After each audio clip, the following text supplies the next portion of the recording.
अभी भी इंजीनियरिंग का क्रेज है अभी भी इस समय, और क्या उस लेवल की प्लेसमेंट्स ये कॉलेजेस भी दे पा रहे हैं? If you see the overall trend of engineering, तो आप ये कह सकते हो कि कहीं ना कहीं थोड़ा सा क्रेज़ कम तो हुआ है हम्म। लास्ट 3 4 5 ईयर्स में।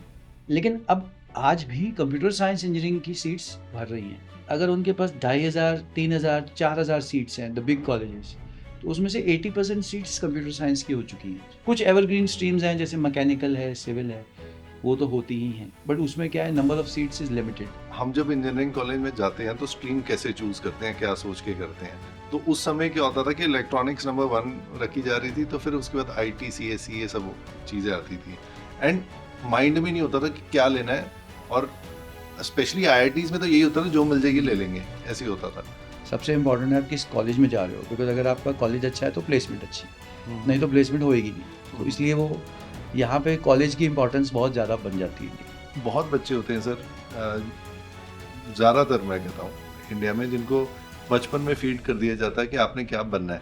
If we educate in schools की ये प्रोफेशंस हैं, ये चीज़ें हैं, ये ऑप्शंस हैं, सो कुछ हद तक ये चीज़ हम कंट्रोल कर सकते हैं, जो चीज़ की आप बात कर रहे हैं। Whole thing start from the fact कि आप कुछ प्रोफेशंस को बहुत ज़्यादा ग्लोरीफाई करी जा रहे हो। वो इनिशियली ठीक था कि उस टाइम पे लिमिटेड होते थे, मेडिसिन थी, इंजीनियरिंग थी, but now there are tens and dozens of careers. So this thing needs to be propagated in schools that you have so many other careers also. और जैसे हम वर्कहोलिज्म को काफ़ी ज़्यादा यस, ग्लोरीफाई भी कर देते हैं। ग्लोरीफाई कर देते हैं ना, तो वही तो टेक्निकली वो आपको बैलेंस ही चलना चाहिए, बैलेंस ही चलना नहीं चाहिए। तो आपकी बॉडी या माइंड सस्टेन नहीं कर। बैलेंस में जब आप चलोगे तो you will be better in getting work out of your team, because you will be relaxed.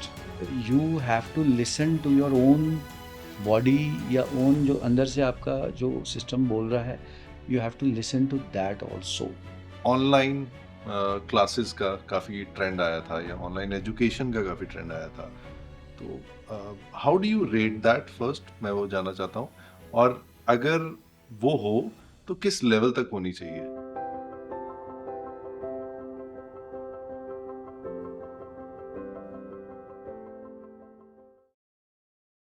Hello गुरजी। Hello Supreet ji, how are you? I am good sir. Welcome to the Supreet Singh show. Thank you so much for inviting me, it's a pleasure. No no, it's a pleasure sir. आपसे कई बार मुलाकात हुई है। In fact आपने एक बहुत ही important session moderate किया था, तो technically we met then. Absolutely, and I remember that, yeah and आपकी मॉडरेशन वाज सो गुड, तो मुझे तो लगा कि आप भी एक प्रोफेशनल ब्रॉडकास्टर हैं। Yeah, probably. Yeah, I've done a few moderations in the recent past, and yeah, it is one of my dreams to start my own podcast, probably. But it's not something, which I'm consciously looking at doing. When it happens, it'll great sir. happen. So you been in education since a long time, बहुत देर से हैं आप, Yeah, मतलब 2001 if I am correct. yeah, 2002 December से आप कह सकते हो, 2000। 2001, yeah, that if you count the job, then it is 2001. Yeah, you're right. Okay, so since 2002 and today it is 2024। तो सबसे पहला सवाल तो सर मेरा एजुकेशन को लेके आपसे आएगा कि इतने सालों में आपने कोई एजुकेशन के स्टैंडर्ड्स में फर्क देखा है ओवरऑल, चाहे स्कूल हो, कॉलेज हो, या कुछ भी ऐसे? Definitely, yeah. I mean, there is a huge change. Hmm. What I can say is that education के standards, I would say कि the privatization जब से हुई है education में, and the private universities and even the schools, private schools have increased, and especially if I talk about the university sector, तो it is like a competitive thing जो universities and colleges ने अपने आप को abreast रखा है with the latest happenings. They have progressed substantially, hmm. and the ones which could not change with the times, they have almost been wiped out. So any examples you can share? so if I were to say a few examples in this region, I mean, very uh, straightforward example is that uh, Chitkara University, which also happens to be one of my clients, they have progressed enormously in the last 5 10 years, and since the time they started. If you talk of similar universities in Delhi, there is Shiv Nadar, and there are so many others. there is Parol University in Gujarat, and many others. So the people who were actually implementing the changes as the world changed, जी they are moving ahead substantially. And then there are others, I wouldn't like to name them because they were also my clients, but they have disintegrated. I mean, Punjab में 102 college हुआ करते थे when we started our trainings, the soft skills. और अब शायद 10 या 15 group रह गए हैं. ये इंजीनियरिंग के I'm particularly talking of engineering college groups who are हाँ primarily were engineering, but they also had MBA, MCA, but basically known for engineering. So ये 102 होते थे एक टाइम पे. अब 10-15 ये सब्सटैंशियल किस ग्रुप्स. साल की बात होगी 102 जब होंगे 2005-6 में जब हमने कैंपस प्लेसमेंट ट्रेनिंग का प्रोडक्ट लॉन्च किया था, तो तब ऑलमोस्ट 102 कॉलेज की हम, क्योंकि हम डेटा लेते आते थे और हमारे खुद के पास, we work with 35 colleges in that time during those 5-6 years. But then now if you see, you can count on the two fingers of your hand कि कितने कॉलेज बचे हैं. So and those were big colleges like 2,000 students, 4,000 students, and now they're all gone because they could not get the core right, कि exactly बच्चे को क्या चाहिए. बच्चे को तो अपने प्लेसमेंट, एम्प्लॉयबिलिटी, इसी सब से मतलब है. So the colleges which focused on employability skills, they have gone way ahead, and the ones who could not provide employability, they have gone down. Because at the end of the day किसी भी college education का यही मतलब होता है कि बाद में आपकी प्लेसमेंट हो सके आपकी जॉब लग सके Correct. Because I think 90% of the students who get into college they are looking for a job after that exactly और यही बात जो है बहुत सारे कॉलेज इनिशियली समझ नहीं सके. तो एक ट्रेंड चल रहा था इंजीनियरिंग कॉलेजेस का. कॉलेजेस खुल गए बड़ी तादाद में, and huge number of colleges opened up. And the point is, very few colleges actually stressed on what you are saying, is that the placement and the employability skill. And they actually invested money.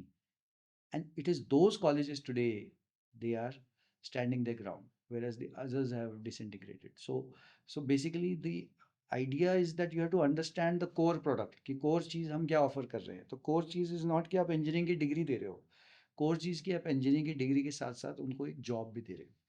That was the core thing.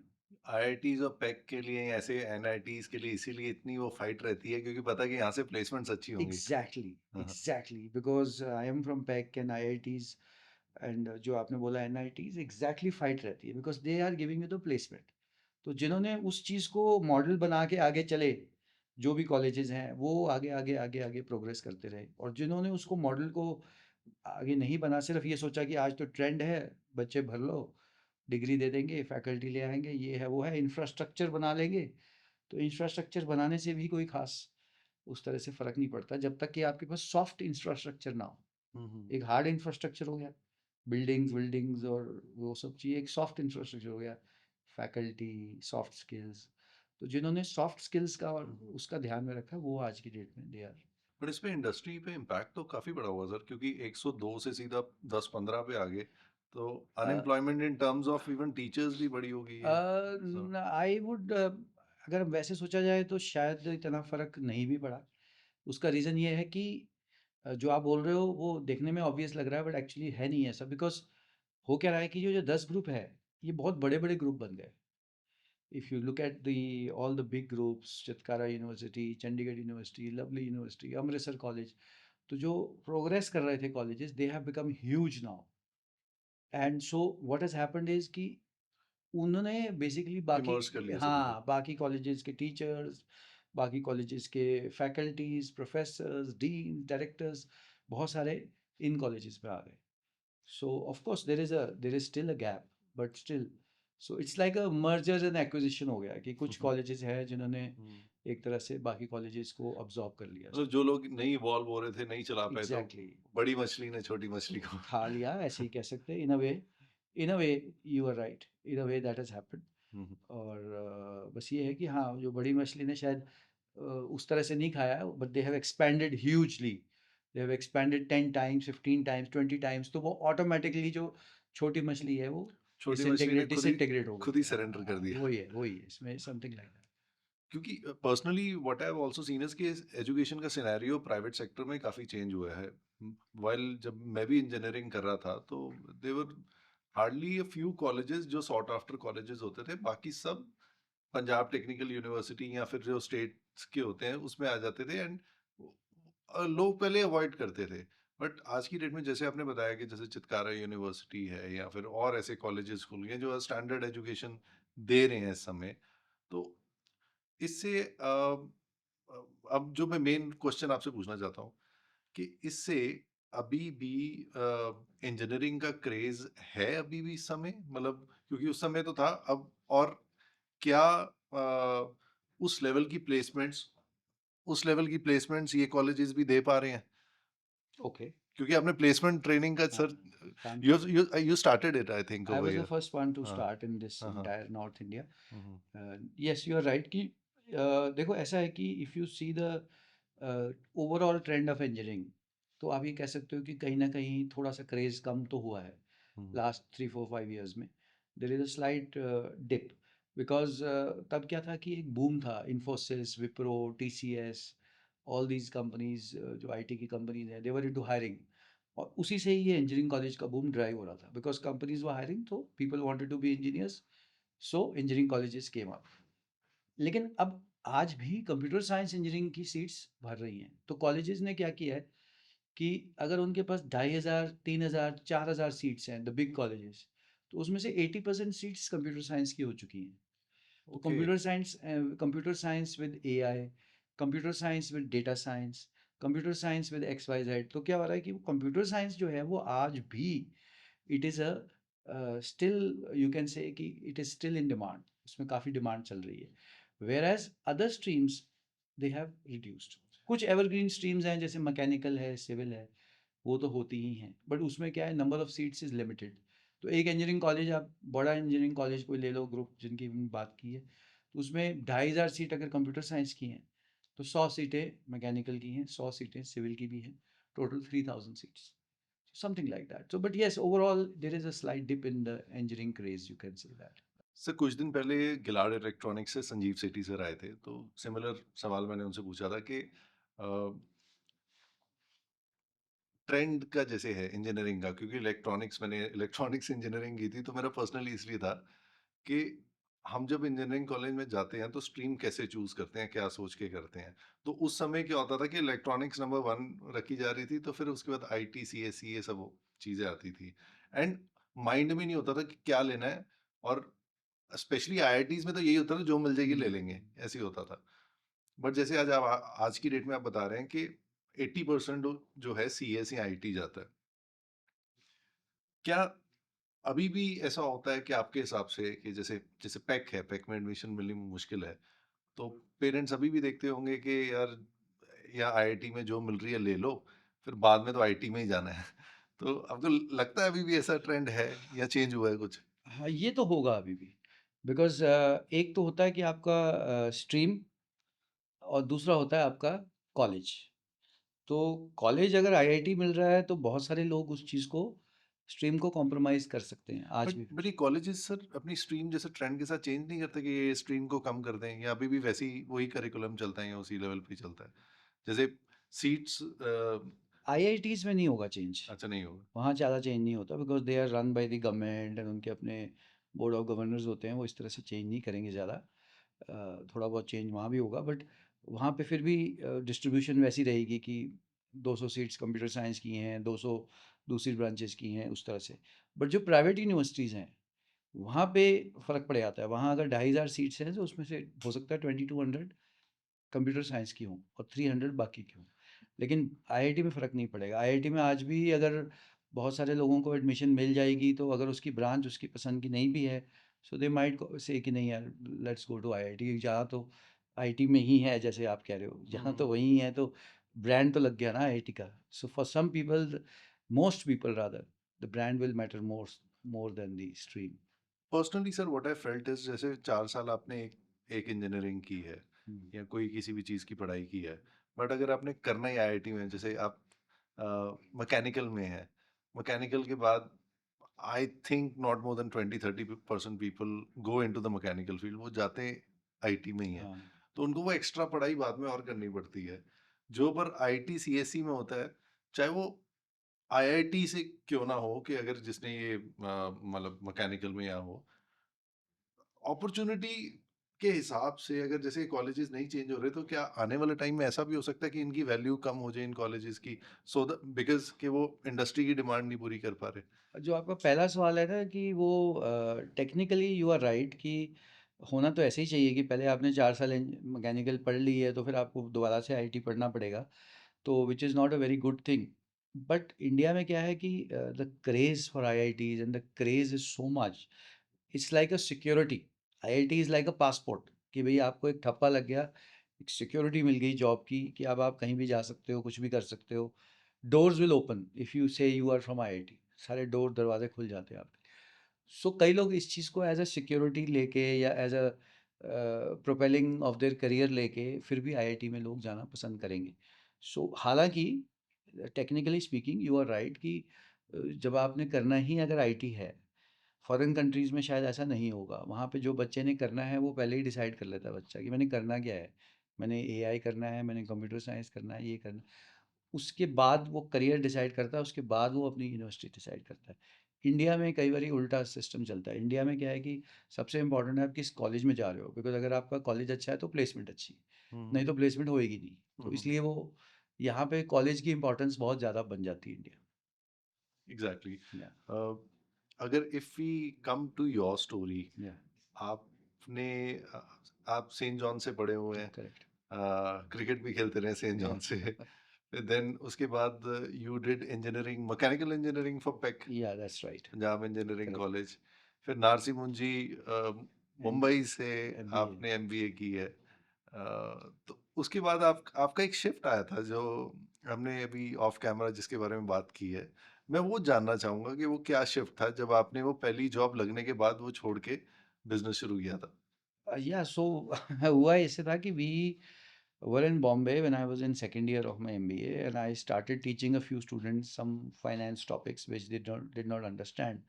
तो वैसे ही hostel में पढ़ाना शुरू किया तो somebody pointed out कि यार you are very good in teaching, so you know you can start a coaching institute.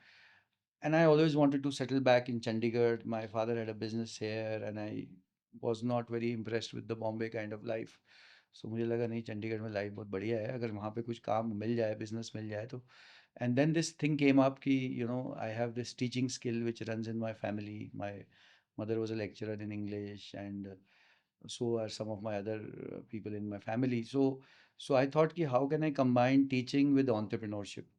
तो दो चीज़ों को कंबाइन करने का एक ही तरीका है कि you start a coaching institute. So I came here, I took up a job, incidentally I was offered a job in coaching by one of my friends. So वो जॉब ली मैंने, एंड 2 साल के बाद I started on my own. I took the risk of starting a coaching जब institute. 2002 में आपने शुरू किया था, तो वो आपने पहले जॉब की थी उसमें? 2001 में एमबीए के बाद पहले 2 साल मैंने जॉब की। ओके, 2002 दिसंबर में I quit my job and started my own institute, okay. and with the aim of training students for MBA, GRE, GMAT, etc., etc. And उस from समय there we kept coaching on evolving. Institutes का time शुरू ही हुआ था I think. हाँ, तो we had this MBA had started, and a lot of things were starting that time. And 11 12th की coaching तो शुरू से चल रही है, बट हमारे वाली जो कोचिंग ये वाली थी ये नई शुरू हुई थी। हाँ, हाँ। And then after this I developed a product, ये campus placement training, which was a new thing, innovation, so which we only started, and that became a big hit. So that was a monopoly product for us for almost 3 4 years, and that carried on for almost 10 10 12 So years. you used to train students so that they are placement ready. Yeah. So we used to train the students, which are placement. We had created modules so that students can successfully crack the interviews of Infosys, Wipro, TCS, written test, as well as interviews. And we tied up with the colleges in this region, and we used to send our trainers, and it was a very unique thing at that point of time. So while interacting with the students जब आप उन्हें train कर रहे थे, तो आपको gap क्या सबसे बड़ा लगता था? या so I think the gap जो सबसे बड़ा, एक तो ऑफ कोर्स जो इंग्लिश लैंग्वेज की जो एक कम्युनिकेशन की प्रॉब्लम थी उनमें, specially the large number of people जो इन इंस्टीट्यूट्स में आते थे came from rural areas, so English language was not up to the mark. So we developed some basic things in English which they should at least know. So that was one area. And mathematical aptitude फिर भी कई लोगों का ठीक होता था, but then at the end of the day these companies were very competitive. They would choose only the best. So a lot of practice was required in mathematics. So these were the two broad areas, that we kind of worked on. You're making them placement ready so that when they uh, go for The written test as well as the interview, they should be okay, fully prepared. अच्छा, So it was a preparation for their written test, for their interview, and for the group discussion. तो आपको क्या लगता था कि colleges क्यों नहीं ये कर पा रहे थे? मतलब क्या रीजन था कि क्योंकि टेक्निकली तो दे शुड उन्हें एक तैयारी करानी चाहिए बट वो क्यों नहीं कर पाते थे? So yeah, so वो colleges the reason was that जो इसमें एक intellectual understanding चाहिए थी इसको कि मॉड्यूल्स क्रिएट करने की, whether it is mathematics, whether it is English, तो वो कॉलेजेस में नहीं थी। पर से कॉलेजेस में क्या है, जैसे कॉलेजेस में mostly the faculty computer science वाले कंप्यूटर साइंस पढ़ाएंगे, इलेक्ट्रॉनिक्स वाले इलेक्ट्रॉनिक्स पढ़ाएंगे, मैकेनिकल वाले इलेक्ट्रॉनिक पढ़ाएंगे। सो ये वाला जो एरिया था, लेकिन कंपनीज आपसे वो पूछ ही नहीं रही है इलेक्ट्रॉनिक्स मैकेनिक, वो सबसे पहले आपको बेसिक्स में टेस्ट कर रही है कि आपको बेसिक्स आ रहा है कि नहीं आ रहा। बेसिक हाँ, एप्टीट्यूड वो है। क्योंकि उनको विश्वास ही नहीं है इंजीनियरिंग कॉलेज के ऊपर। कंपनीज़ को कोई विश्वास नहीं है कि इंजीनियरिंग कॉलेजेस में किस टाइप के बच्चे होंगे। इंजीनियरिंग कॉलेज तो हज़ारों खुल गए, अब कंपनी ने इन्फोसिस में जाना है 100 कैंपस में। तो उन्होंने एक अपना टेस्ट डिज़ाइन किया हुआ है, maths, English, reasoning, this that. तो वो चीज़ कॉलेजेस को समझ में नहीं आती थी, तो वो हमारे ऐसे कंपनीज़ को आउटसोर्स कर देते थे कि आप हमारे बच्चों को तैयारी कराओ, because you are an expert in पेक से हो आप, ये है, वो है, and mathematics and English and slow and blah, blah, blah. So that was our core area. And that we developed into a product. फिर उसके पूरे मॉड्यूल्स बन गए, प्रोडक्ट बन गया, पेपर्स बन गए, मॉक पेपर्स बन गए। इनफैक्ट 2016 में मेरी बुक भी रिलीज़ हुई इस टॉपिक पे। मैग्रॉहिल published my book, and which was released all over India. So that was again a big success for us. Ki McGraw-Hill, which is one of the world's yes yes biggest publishers, they were world's number one publisher, yes and they yes published my book. So we that have was we have studied many books वही वही published by वो them. McGraw Hill की हम पढ़ते थे, तो वैसे ही हमारी बुक भी है। आप अच्छा, अभी भी देखोगे अमेजोन पे, it's available. So that's so great. That was a big success for us. So they published our book, and so it was, yeah, so that time it was a new product, and then it went on for many many years. And then slowly and steadily colleges, now they develop their own in-house material, and some of them started their own departments on the same topic, and that is how the industry changed. फिर 2015-16 में आगे कई colleges ने अपना in-house कर लिया था, तो तो अभी there's ये कॉलेजेस मतलब एफिशिएंटली कर पा रहे हैं ये सब? आज की डेट में they are able to do it, most of them. जो लोग का इंटेंशन है करने का, they are able to do it, because जैसे दे, आपने बताया जो इवॉल्व कर रहे हैं वो ग्रो भी कर हाँ, रहे वो हैं। गौर भी कर रहे हैं, because the material is available. अब कंटेंट तो मिल ही जाता है आजकल ऑनलाइन सारा। हम्म। सो टीचर्स भी हैं, उनको अब पता भी लग गया है, इतने so many years have passed, so they know the system. Many colleges still outsource it, and many colleges have their own in-house departments which are doing it. So you're doing multiple things. Trinity is the company which you started in December 2002. I suppose I'm correct. Yeah. You are right, Yes. December 2000, absolutely right. जी। तो उसके बाद आपने कई projects किए। आपने placement वाले project से आपने स्टार्टिंग की है। देन उसके बाद आपने एजुथॉन किया है Yes. एंड आप और भी बहुत चीज़ें कर रहे हैं। मैं थोड़ा जानना चाहता हूँ, सब जानना चाहते हैं आप क्या-क्या करते हैं So we education? have three verticals broadly. One is we do a large number of school sessions. Schools are our primary client now. So we do a lot of TED talks. We organize TEDx talks for schools, and we send speakers to schools and colleges, all kinds of speakers to schools and colleges across the country. So that is our main, one of the main products. Second is Eduthon, which is our intellectual property, which we do once a year, but now we are planning to do twice a year, which is basically a large conglomerate event where we get about 100 to 100 principals from schools, colleges all across India, do panel discussions, and follow it by a celebrity chat with a marquee speaker like Chetan Bhagat or Barkha Dutt or somebody like that. So that is Eduthon. And third, we are also doing a large number of very, very big events for Chitkara University. Like recently, we did a literary festival with Mr. Imtiaz Ali, and before that with Javed Akhtar. So we do a large, all the big events of Chitkara University we are doing. So these are our three main products, which we are doing right now. Sir एक जैसे Ted talks या TEDx इनके बारे में बहुत बात हो रही है। तो जानते होंगे, काफ़ी लोग जानते होंगे, पर बहुत लोग हैं जो एक्चुअल में नहीं जानते कि इन टॉक्स का क्या मतलब होता है, और एक if you can just put some light on that कि what are TED talks and इससे फ़ायदा क्या होता है? So, yeah, so TED is actually a platform जो all over the world चलता है. इसमें कई सारे होते हैं TED events, TEDx events. ज़्यादातर जो हम बात कर रहे हैं, आप और मैं बात कर रहे हैं, वो TEDx events की बात कर रहे हैं, जो स्कूल और कॉलेज ऑर्गेनाइज करते हैं. So these are basically started with the idea कि जो आपकी कम्युनिटी है, जैसे यहाँ हमारी लोकल कम्युनिटी है, उसके जो यूनिक लोग काम कर रहे हैं, जैसे for example you are doing a unique thing in this podcast.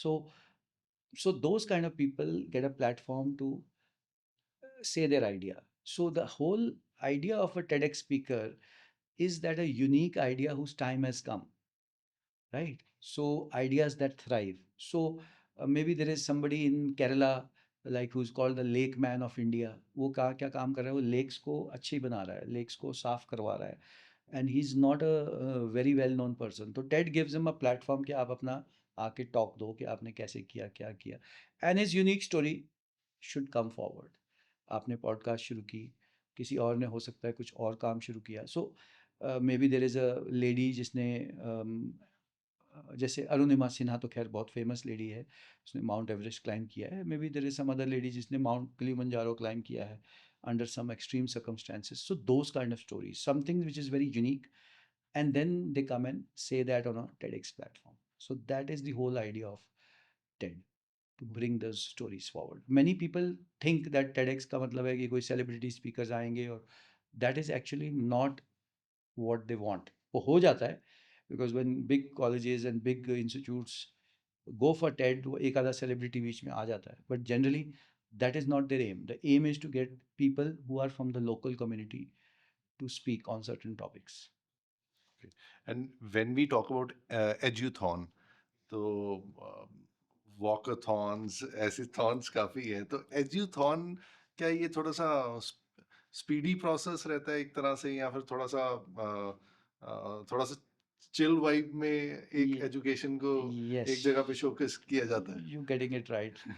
तो उसमें हम एक वाइब डालते हैं, जैसे आपने बोला, तो something like a chill vibe, not exactly, I wouldn't say the word is absolutely right, but something like that. So the whole idea is कि हम उसमें जब एजुथॉन करते हैं, so we try to curate an event which is of course for the education world, जहाँ पे principles भी हैं, कॉलेज के डायरेक्टर्स भी हैं, बहुत सारे लोग हैं जो एजुकेशन रिलेटेड है, but it should not be a just a simple panel discussion, और जहाँ पे आके लोग बोर हो रहे हैं और something like that. We try to interesting create a banana vibe. We make a vibe. We try to search for a host who's appropriate. We try to put some music inside. First time हमने एजुथॉन, second time किया था, we got Mr. Chetan Bhagat, who's a very interesting speaker. We also got a piano player who's very young, about 15, 16 years or something, and she played a 12-minute piece of piano in the end. So we try to bring a bit of music there, and create a certain vibe there, and create a little bit of an interest कि the people who come should actually enjoy the whole process, and it's not just learning, it's learning with fun. Eduthon. Learning with fun की बात Yeah. करें sir, जैसे शुरू से जब हम बड़े हो रहे थे या पढ़ रहे थे चीज़ें, तो बहुत बोरिंग होता था, I will be very honest sir. No. बहुत चीज़ें ऐसे कंपल्सिव होती थी, एंड एक कंपल्शन में बहुत होती थी, which I am finding in today's generation it is changing. But still अगर हम अभी कंपेयर करें फॉरेन कंट्रीज के करिकुलम और इंडिया के करिकुलम, दो इंडियन बच्चे बहुत स्मार्ट हैं, बट बच्चों में प्रेशर बहुत ज़्यादा नहीं यहाँ पे रहता पढ़ाई में, तो जिससे कहीं ना कहीं फिर वो एट द एंड भागते हैं, या फिर उनको कंपल्शन सी महसूस होती है, होमवर्क्स बहुत मिलती हैं. Did you find that sir? Yes, and it's a part of our society because India is I mean, at the end of the day, the country is so competitive. I mean, the atmosphere to make it big here, इतना ज़्यादा cutthroat है, population ही इतनी ज़्यादा है, so the schools are also like that. So, but yes, yeah, I mean, the old system is changing in many schools, and they are trying to adopt better practices by limiting the intake to 30 students per class, and giving less homework, and those no bag policy till 5 years, 6 years. काफ़ी सारे schools इस system को adopt कर रहे हैं, but still, I mean, say the 80%, 90% people are still have to go through that. And that is primarily because the whole country system is like that. We can't really change it overnight. It has to be, I wouldn't agree with it, but then what would be the other option, That is the other जैसे thing. जो मुझे personally महसूस होता है sir कि जब आप बहुत कॉम्पिटिटिव हो जाते हो तो आपकी नेचर मतलब एक बाय डिफ़ॉल्ट थोड़ी-सी जेलस भी हो जाती है। आप कहीं न कहीं ओवर कॉम्पिटिटिव भी हो जाते हो। Creativity takes a back seat because वो it's all about the numbers या rank all the time. Yeah, personally seen and felt with a lot of people who have been taking like good ranks, तो वो बहुत वो वाली fight रहती है and then rejection handling भी थोड़ी डिफिकल्ट हो जाती है and I personally know a few people who were top rankers but जब उनको कोई ऐसी प्रॉब्लम आई जब वो टॉप पे नहीं आए तो they even went into depression. I personally know a few people as well. तो ये एक ओवर कॉम्पिटिटिवनेस में जो एक creative mindset takes a back seat. That's true. Absolutely. Over competitiveness definitely creates some kind of barrier to creativity. That is absolutely correct. But so and yeah, I mean, you need to be competitive to some extent. But yes, over competition is definitely not the right way. And we can become in India, we do become over competitive at times. And it is only yesterday somebody in my family was giving this UPSC exam, and I could see, the repercussions. That it is something, which is unfortunate कि हमारे country में competition है ही इतना ज़्यादा कि people tend to go overboard. And the जिसको कहते हैं ना, जो prize is the seat in IIT और सीट इन आईएएस और सीट, वो इतना ज़्यादा कोवेटेड है, इतना ज़्यादा वो हेलोड है कि होता क्या है कि entire pressure of the parents family कि यार ये बच्चा बस हमारा किसी तरह आई में नाइन्थ क्लास के बच्चे हैं जो मतलब I met some lady, I would not like to name, और वो she is a fine lady and she is, वो नाइन्थ क्लास में बच्चा है और उसको अभी से लगी हुई है कि इसका तो सिविल सर्विसेज ही करवाना है और ये तो बहुत सिविल सर्विसेज में इंटरेस्ट है। तो अब अगर इतनी देर पहले से ही आप उसके दिमाग में डाल दोगे तो जैसे जैसे वो बड़े होगा, अगर वो बाई चांस नहीं हुआ सक्सेसफुल उस फील्ड में, so entire system goes for a toss. So this is a unfortunate part कि हम लोगों के पास 5-10 ऑप्शन हैं, और अगर वो उस 10 ऑप्शन में फिट नहीं हो रहा है तो वो वी डोंट लुक एट, हालांकि आजकल ऑप्शंस हैं, आजकल तो इतने ऑप्शंस खुल गए हैं, अब कंटेंट में ही ले लो, आप यूट्यूब में ही ले लो, इतने ऑप्शंस। सो बट यस, वही है कि उस सोच से अगर हम चलेंगे तो then it leads to a crash, and it's not good for your children neither for you. Exactly आप सब स्पेशली बड़ी सिटीज में पर्सनली सीन के सिक्स या सेवन्थ क्लास के बच्चे की आईआईटी की तैयारी शुरू करा देते हैं। वही तो प्रॉब्लम है, इतनी जल्दी कराने की ज़रूरत है ही नहीं। तो I am also an IIT rank holder, so अच्छा you yeah clear I IIT. I have 1689 rank आया था मेरा। अच्छा। सो आई डू रिमेंबर हमने 11th में ही शुरू की थी तैयारी। तो आजकल बच्चे चलो 10th में कर सकते हैं, वी कैन अंडरस्टैंड। तो 9th में चलो कुछ हद तक कुछ पेपर्स वेपर्स सॉल्व कर लिए, but at the end of the day अगर बच्चा, अगर आपकी सोसाइटी में 6-7th में शुरू कर रहा है आईआईटी की तैयारी, so it is something like a lot of pressure, because वो जब तक 6-7 में शुरू करेगा फिर 9-10 तक एक्सपेक्टेशन और बढ़ जाएगी, वो और ग्लोरीफाई हो जाएगा।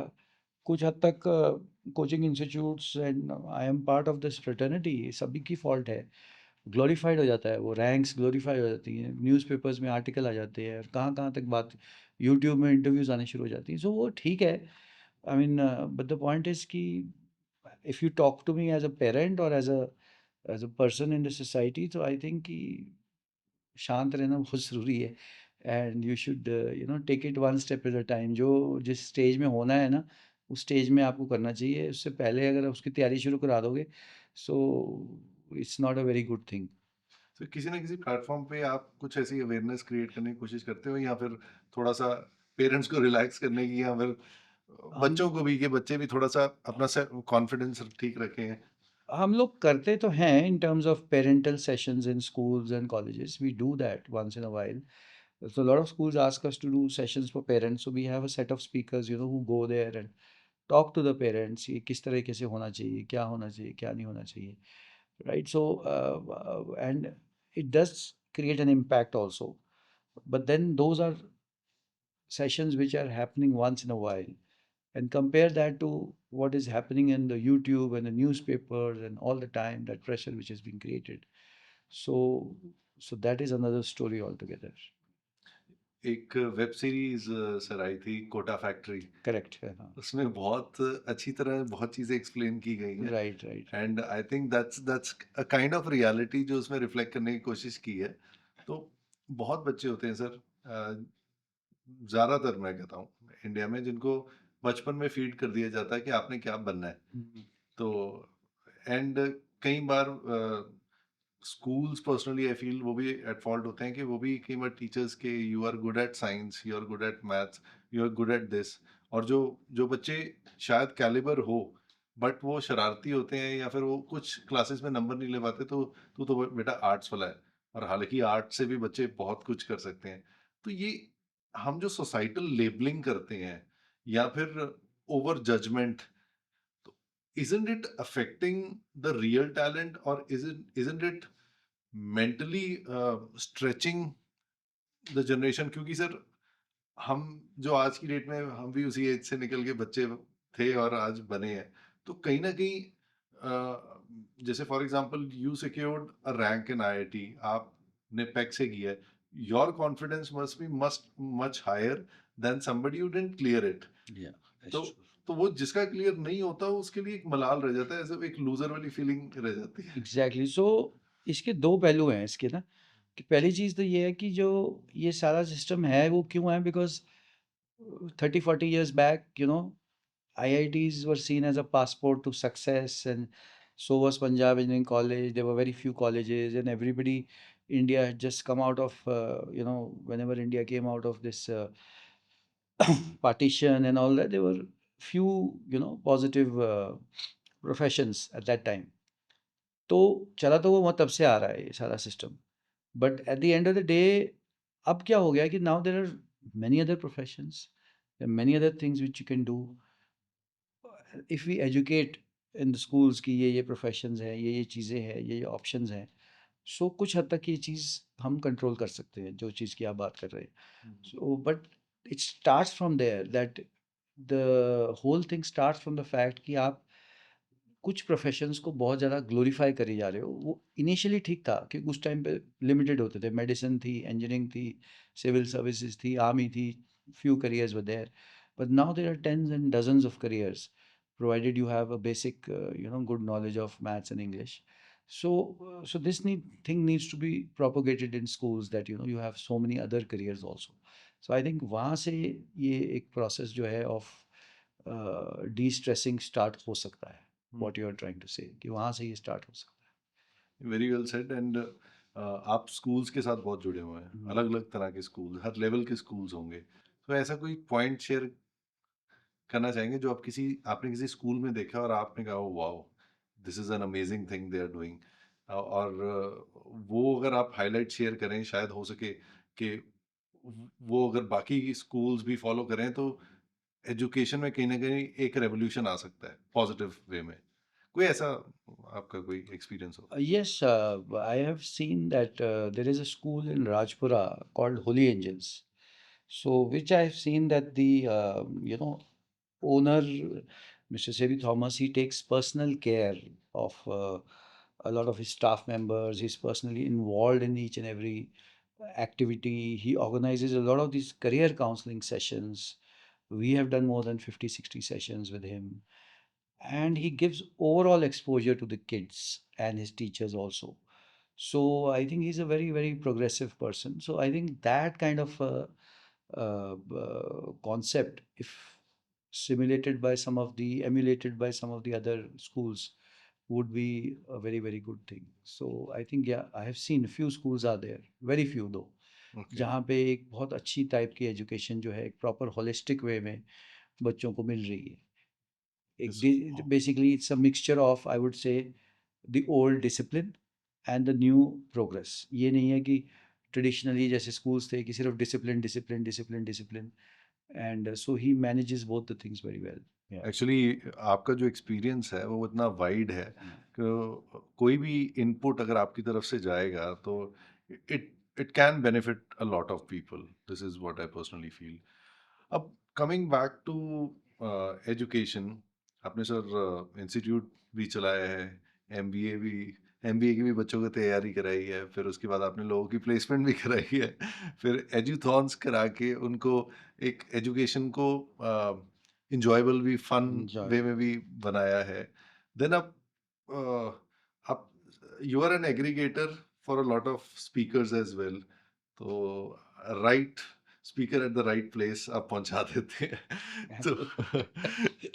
तो तो ये जो है सर सारा कुछ, अ, आप, आई नो विद टाइम आपकी मैनेजमेंट स्किल्स भी बेटर हो जाती हैं, but as a business owner how do you manage everything? अब मैं बिजनेस ओनर वाले पॉइंट पे जाऊंगा कि आप ये पूरा जो इतना कुछ है वो कैसे मैनेज कैसे करते आई थिंक मैनेजमेंट का तो सिंपल सा फंडा ये है कि you can only manage these large number of activities if you have a good team around you, and if you can manage your team and your freelancers and your employees. And so my wife is a big support, and she's the co-director of my company.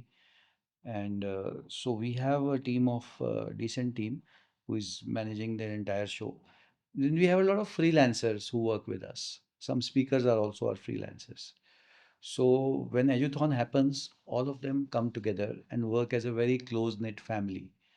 And so we give them a lot of freedom. You have to give your people a lot of freedom, आज की date में भी और वैसे भी शायद. So I think that is our mantra for success. We empower our people to do a lot of things which probably other like institutes do. Free decision making? Lot of freedom to yeah, basically actually more than even the freedom, we give them a very nice kind of a climate to work, a very positive climate where they can explore, discover, and share their new ideas. At the same time, they follow the ethos of the company. You have to still have a certain discipline and ethos. So every individual or every business owner in life goes through ups and downs. So आपके भी अपने set of ups and downs रहे होंगे. So if you would like to share any of the incident जब आप बिल्कुल low feel किया हो, फिर उसके बाद कुछ trigger करके आप bounce back हुए हो और कभी सोचा भी नहीं था कि bounce back करके यहाँ पे पहुंच जाएंगे. Yeah, so basically 2010 I had a major setback in business. So I had a health issue, a stress attack, and I was out of the office for 3 months. So my wife took over, and so many other things happened. So then I tried to, step by step revive my health first, and that took almost 5 6 months. So I studied a lot of Ayurveda healing techniques, and also became interested in health related topics. And then of course I came back to the business. And so yeah, so this was a major change in my life. So we also went into a lot of meditation. We practice a Buddhist sect called Nichiren Daishonin's Buddhism, me and my wife, since the last 14 years. So we made a lot of lifestyle changes. I became a vegetarian for 7 years. So these changes helped us to cope up with the stresses much better. So, and then again the business started to grow, and again it started to flourish. So, but now we do everything in a more जिसको कहते हैं ना, sustainable way. Sustainable way. Sustainable way. That's the I think that's the word I would use.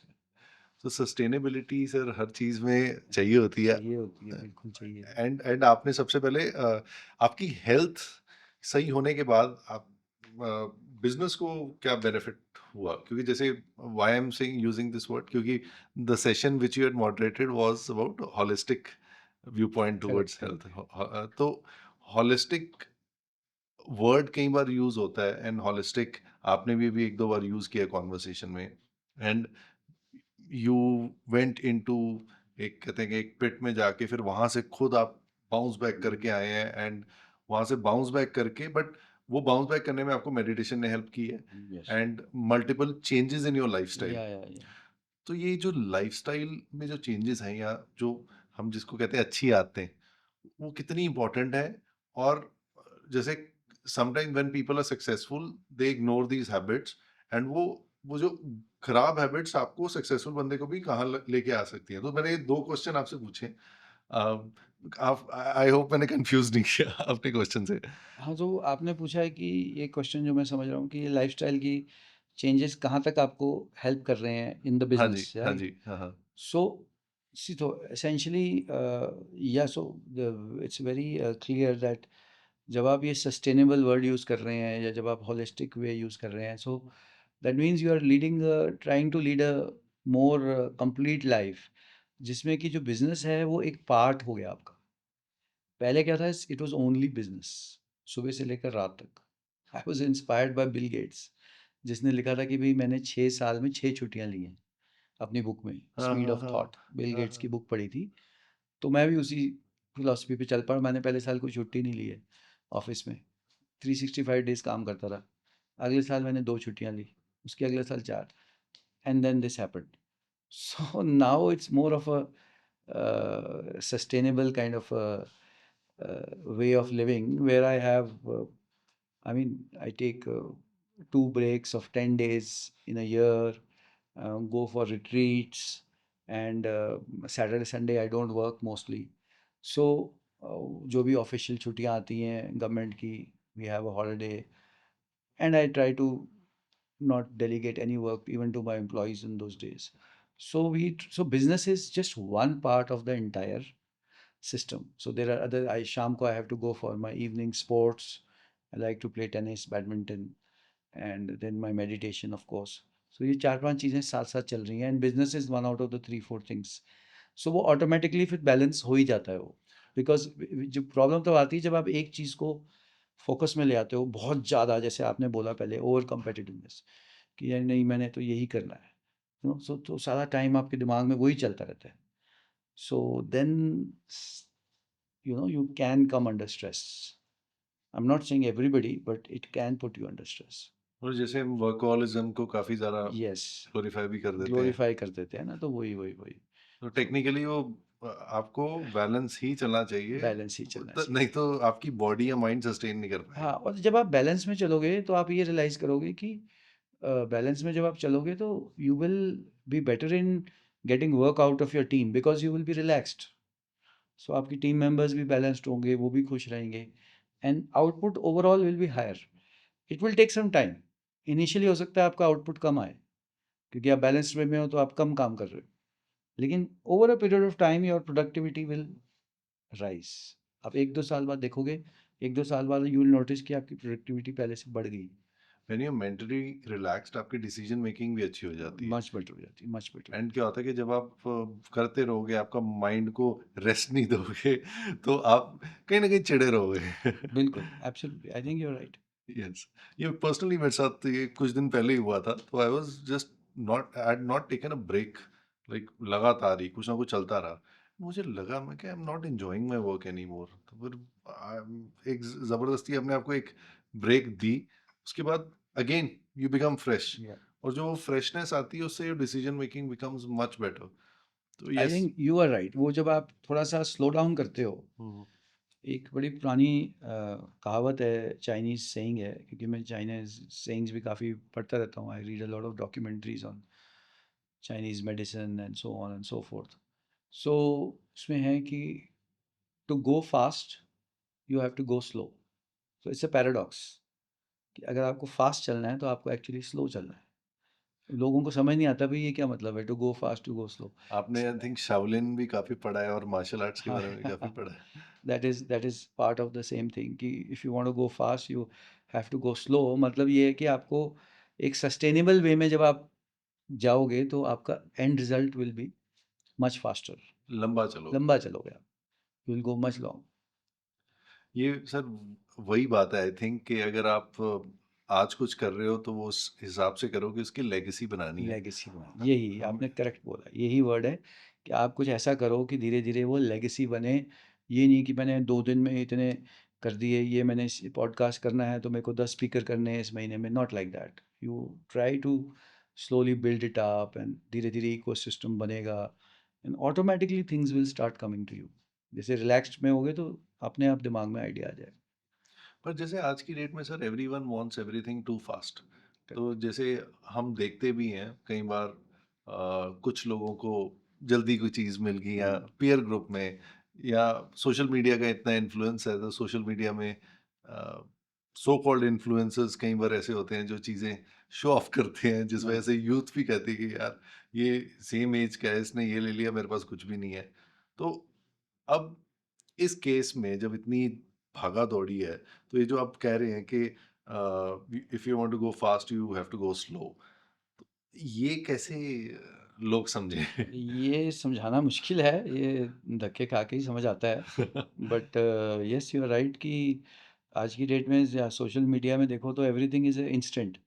You know, वो it's Maggi noodles से लेकर कुछ भी आपने, आई मीन अदरवाइज भी देखा जाए तो हमारी लाइफ बिल्कुल ही एक इंस्टेंटेनियस लाइफ बन गई है. यू नो, बैठे बैठे ही हमें सब कुछ रिमोट पे चाहिए, टीवी का चैनल भी है, चॉइस बहुत है हमारे पास. हर चीज़ की चॉइस है, टीवी देखना है तो चॉइस है, फूड ऑर्डर करना है तो चॉइस है, जोमेटो या स्विगी या एक्स वाई जेड, हर चीज़ की चॉइस ही चॉइस होगी. तो या वो चेंजेस तो डेफिनेटली हैं. तो what I am not advocating कि आप वो चीज़ें ना करो या ना करो. All I am saying is कि you have to listen to your own body या ओन जो अंदर से आपका जो सिस्टम बोल रहा है. You have to listen to that also. I am not saying कि आप वो ना करो, बट आप वो करो. At the same time you to listen to. Problem होती है जब आप एक चीज़ के पीछे पड़ जाते हो और आपकी बाकी चीज़, चीज़ें इग्नोर कर हाँ, देते हैं। और आप अपनी अंदर की सुन नहीं रहे हो आप. आवाज़ तो आती है। है ना? हाँ, हाँ, मतलब आप मैराथन में पार्ट लेना चाह रहे हो तो आप 4 दिन में थोड़ी मैराथन कर लोगे, आपको प्रैक्टिस तो करनी पड़ेगी ना. So that is the way. बिल्कुल सही बात है सर। अभी जैसे सर ऑनलाइन एजुकेशन के ज़माना अभी आया है, तो जो हैंड्स ऑन एजुकेशन है, it is you meet, interact, you sit there, but at the same time there is a provision because of COVID online classes का काफ़ी ट्रेंड आया था या ऑनलाइन एजुकेशन का काफ़ी ट्रेंड आया था। तो how do you rate that first? मैं वो जानना चाहता हूँ। और अगर वो हो, तो किस लेवल तक होनी चाहिए ऑनलाइन एजुकेशन? या that's a good question. So Covid के बाद ये स्टार्ट हो गया trend, and it's a good trend in many ways कि ठीक है, if there is a great teacher on a certain subject sitting in some far away part of the country, so he's accessible to you through YouTube, through Zoom, through whatever, etc. तो वो तो positive part है इसका. But so I think online can be a kind of a supplement to your main education जो आप ले रहे हो. या तो वहाँ पे वो काम में आती है जहाँ पे वो सप्लीमेंट कर रही है, या कुछ ऐसी एक्सपर्टीज़ है जो कि आपको स्कूल कॉलेज में अवेलेबल नहीं हो रही है, तो वो आप एक्सेस कर सकते हो ऑनलाइन एजुकेशन से. So that again is a thing. You know, कोई मान लो आर्टिफिशियल इंटेलिजेंस पे कोई एक्सपर्ट है, बैंगलोर में बैठा है, and he wants to deliver a certain topic to a certain set of, let us say second year engineering students. तो that is again a way of which online education is useful.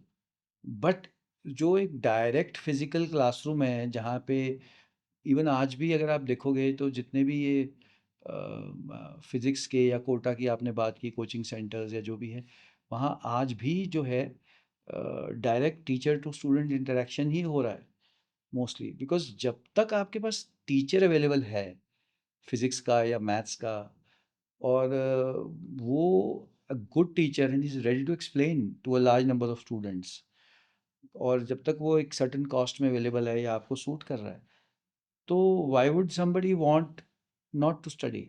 So online में वो double interaction तो इतना हो नहीं सकता. But yes, ये ज़रूर है कि मुझे लगता है कि 5-10 साल में ऐसी टेक्नोलॉजी भी आ जाएगी कि एक सिमुलेटेड रूम्स काइंड ऑफ हो जाया करेंगे ऑनलाइन एजुकेशन में, जिसमें कि जो ये वाला जो फेस टू फेस वाला है उतना तो नहीं होगा, बट काफ़ी हद तक ये चीज़ जो है टेक्नोलॉजी इसको भी ब्रेक थ्रू कर लेगी. तो उस केस में क्या होगा कि these podcasts and these YouTube and all these kind of things will evolve further. Because अभी क्या हो रहा है कि हमारे पास face to face human interaction जो है एक स्ट्रॉन्ग पॉइंट है ऑफ अ फिजिकल टीचिंग. तो जैसे-जैसे ये चैट रूम्स और इवॉल्व हो जाते हैं, जैसे-जैसे टेक्नोलॉजी और इवॉल्व हो जाती है, तो वो और ज़्यादा इनरोड्स ऑनलाइन एजुकेशन बना देगी आने वाले टाइम में, राइट?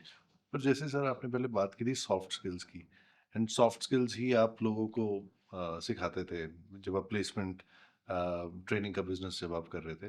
तो जब वर्चुअल लर्निंग में चले जाते हैं या फिर उस वर्चुअल सिमुलेटेड लर्निंग्स में भी चले जाएंगे, तो कहीं ना कहीं हमें स्किल आ गई, जो हम टेक्निकल स्किल आ जाएगी, पर सॉफ्ट स्किल पीछे नहीं रह जाएगी, क्योंकि इंटरेक्शन हम भूल जाएंगे या भूल रहे भी हैं। मुझे ऐसा लगता है कि ऑनलाइन बहुत ज़्यादा जाके कि हम we are too comfortable with our phone that we don't want to, because वो हमारा सुन रहा है हाँ, हाँ। तो हम इन इंसानों से बात नहीं करना चाहते।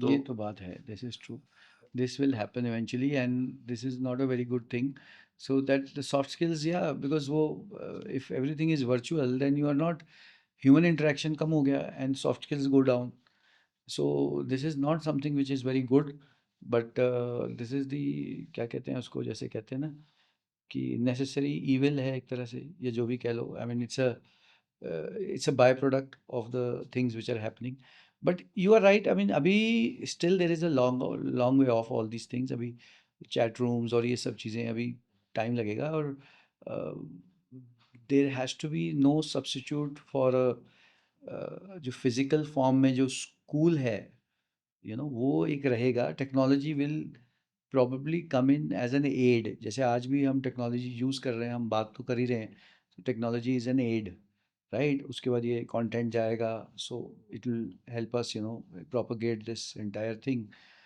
सो I think so it will be in this fashion only, कि technology will be an aid, it will never replace the main form of things, as of now, if we visualize 10-20 years, उसके बाद तो कह नहीं सकते, things change, if we utilize or use technology, then it is beneficial to us. then it is But if beneficial. we become prey to it, then it's very dangerous. Exactly. And what is happening is कि many people become addicts to it, whether it is phones or anything.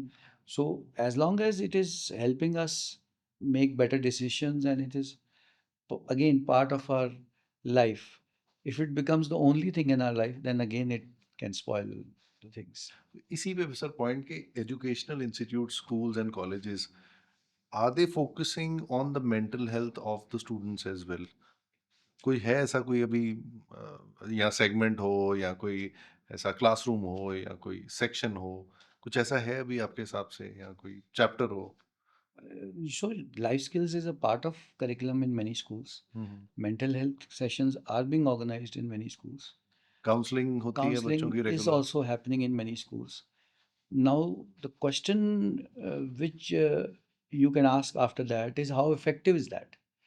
कि हो तो रहा है हर जगह, schools में life skills भी हो रहा है, ये भी हो रहा है, वो भी हो रहा है, बट एक लेक्चर होता है लाइफ स्किल्स का एक हफ्ते में suppose, then that is not going to be very effective, you know but if life skills को थोड़ी और इम्पोर्टेंस दी जाती है, या ओवरऑल करिकुलम में ही एक्स्ट्रा करिकुलर एक्टिविटीज़ की इम्पोर्टेंस ज़्यादा दी जाती है than just academics, then that will be even more beneficial. आप हफ्ते में, बिकॉज गवर्नमेंट ने बोला लाइफ स्किल्स करो, तो आप एक दिन हफ्ते में कर रहे हो, that is not a very effective way, but पर जितने सर एक जैसे एक क्लासरूम में इतने बच्चे होते हैं, हर किसी पे इंडिविजुअल ध्यान भी देना मुश्किल है। तो इज इट प्रैक्टिकली पॉसिबल और वायबल फॉर इंस्टीट्यूट्स जो अभी जहाँ पे इतने स्टूडेंट्स होते हैं कि वो हर बच्चे की मेंटल हेल्थ का ध्यान रख सकें साथ में? so that is the most important question. The common sense comes in there, and I think you've answered the question yourself, कि point is not कि वो mental health के sessions नहीं होते, कि आप एक तरफ से इतना प्रेशर है बच्चे पे टू परफॉर्म, एक्स्ट्रा करिकुलर भी है, दिस भी है, दैट भी, और दूसरी तरफ से आप अ, सोचते हो कि भाई एक मेंटल हेल्थ का सेशन हो जाएगा तो उसमें 50 बच्चे बैठे हैं, तो उसमें कितना का असर हो जाएगा उसके ऊपर, कितना वो समझेगा और कितना वो इम्प्लीमेंट करेगा। So you have answered the question by asking this question only, कि दिस थिंग इज़ कि जहाँ पे 30 तक क्लासरूम है ना, सारा सिस्टम एक प्रॉपर है, वहाँ पे आपको इस चीज़ का बेनिफिट मिलता है। अगर क्लास में 50 बच्चे बैठे हैं, once in a while lecture होता है, और उसके बाद देर इज़ नो फीडबैक और follow up, then that is not a very good way of sir operating. I just personally share my own life experiences. जैसे I was a proper introvert school में, तो बात करने से, express करने से भी कई बार डर लगता था। डर डर क्या होता है, एक वो एक फोबिया होता है। तो what people will say, none of my teachers in my school ever asked के बेटा why you so shy, why you like this. बस ठीक है कि नंबर ठीक आ रहे हैं, बस बात खत्म। फिर उसके बाद जब मैं कॉलेज में गया, प्लस वन प्लस टू में गया, प्लस टू आईआईटी की तैयारी की, नहीं हुआ। नो बडी आस्क्ड कि उसके बाद कि कैसा है। आई पता नहीं कैसे वो हिम्मत जुटा के मैंने घर पे बोला कि आई एम गेटिंग डिप्रेस्ड ऐसे। तो मैंने काउंसलिंग की, काउंसलिंग, कोई साइकेट्रिस्ट थे, उनके पास काउंसलिंग ली प्रॉपर। तो काउंसलिंग के बाद मुझे एक थोड़ा सा क्लैरिटी आई, बट वो एक वन टाइम हो गया, बहुत बात खत्म। उसके बाद the good thing what happened, I got introduced to the book the power of positive thinking. Norman Vincent Peale, हाँ। Yes, and plus good book reading या पॉजिटिव उसके ऊपर तो एक खुद हुआ। But sir, not everyone is that lucky कि उसको ये चीजें मिल जाए। एंड माय आज आपके साथ बैठा हूँ, I am a totally different personality. I became an out going artist in my college because of when I understood कि यार it's all in a mind and our mind can trap us. And but there was nobody to counsel me and teach me कि ये गलत है। ये sir maximum बच्चों के साथ नहीं होता। I personally know a lot of people who had great potential, but they couldn't do much things because they were introvert. वो खुल ही नहीं पाए सारी जिंदगी। तो मुझे ऐसा लगता है कि सर, हमें जो भाग रहे हैं ना, उस चक्कर में we are losing our own selves, and वो भेड़ चाल में हम बस चल रहे हैं कहीं ना कहीं। तो आपसे मैं एक सोल्यूशन चाह रहा हूँ सर, कि आपको क्या लगता है कि ये इंडिविजुअल लेवल पे, क्योंकि उसके बाद मैं आपसे अपना थॉट प्रोसेस, अपना सॉल्यूशन शेयर करूँगा। इस केस में क्या सॉल्यूशन आपको दिख रहा है कि जो बच्चा है, जो एक्चुअल में वो है, वो निकल पाए एंड दब ना जाए, मतलब फॉर लाइफ? जी। आई थिंक सबसे ज़्यादा तो पेरेंट्स का ही रोल है इसमें, और उससे ज़्यादा तो किसी का भी नहीं है कि बच्चा यू आंसर इट सर, मैं भी यही हाँ, सुनना पेरेंट्स का चाह ही रहा रोल था। है, जो हाँ, हाँ। उसको आप बच्चे को किसी एक पर्टिकुलर चीज़ से अटैच्ड आउटकम से आप उसकी पर्सनैलिटी को अगर जज करोगे, वेदर इट इज़ एकेडमिक्स और स्पोर्ट्स और एक्स्ट्रा करिकुलर और एनीथिंग फॉर दैट मैटर, तो वो बच्चा जब वो चीज़ नहीं लेगा, तो उसको हमेशा अपने अंदर एक डिप्रेशन टाइप फीलिंग महसूस होगी। तो आपको एक तरह से उस तरह का आपको उसको एक basic level of positivity and comfort शुरू के ही सालों में आपने उसको देना है, और उसके अलावा उसको एक क्लाइमेट देना है where he can compete with the outside world. तो ऐसा भी नहीं है कि आप उसको बिल्कुल कंपटीशन से दूर रखो, बिकॉज लाइफ में रियलिटी है, कंपटीशन तो है ही है।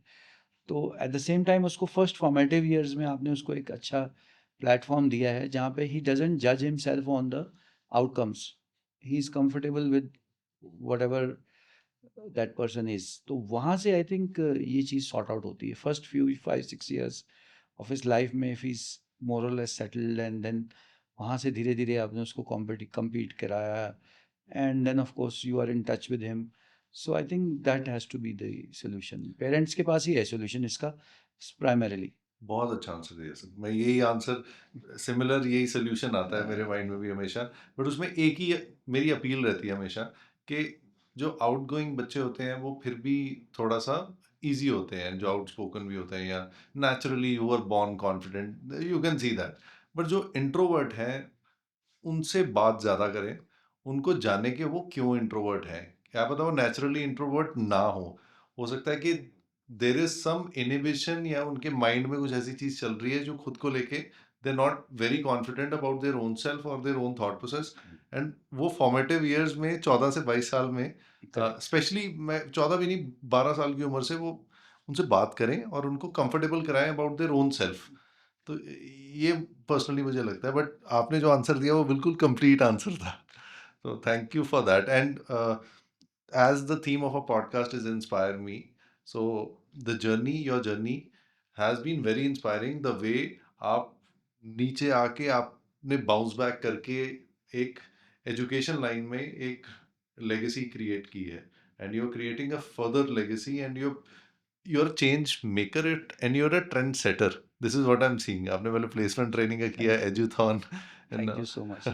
तो एक आपका inspire me mantra for all the students who want to make a mark in life and all the parents uh, जो चाहते हैं कि उनके बच्चे सक्सेसफुल हो what is the right thought process they can also keep.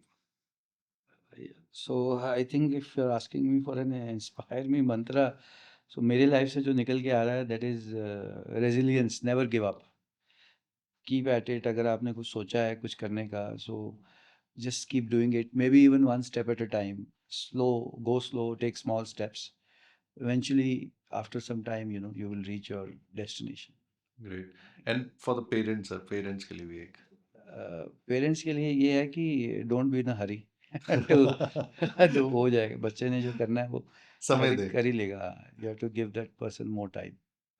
Great, sir. It's been a very pleasant last 1.5 hours and आपके साथ बहुत मज़ा आया बातें करके. बहुत सीखने को मिला. Though we have met before, we have interacted, but ऐसी interaction आपके साथ हुई तो बहुत अच्छा लगा कि the kind of thought process you keep and the way you are revolutionizing the education industry in your own way. It's very inspiring though. Thank you, sir. Thank you so much. Thank you, Supreet. Thank you for calling me, and it was a pleasure being here.